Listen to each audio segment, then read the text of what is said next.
ॐ नमस्ते अस्तु भगवन् विश्वेश्वराय महादेवाय त्र्यम्बकाय त्रिपुरान्तकाय त्रिकालाग्निकालाय कालाग्निरुद्राय नीलकण्ठाय मृत्युञ्जयाय सर्वेश्वराय सदाशिवाय श्रीमन्महादेवाय नमः।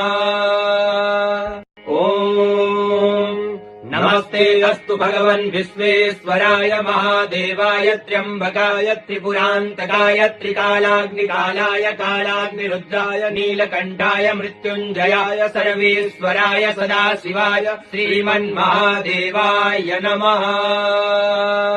ॐ नमस्ते अस्तु भगवन् विश्वेश्वराय महादेवाय त्र्यम्बकाय त्रिपुरान्तकाय त्रिकालाग्निकालाय कालाग्निरुद्राय नीलकण्ठाय मृत्युञ्जयाय सर्वेश्वराय सदाशिवाय श्रीमन्महादेवाय नमः।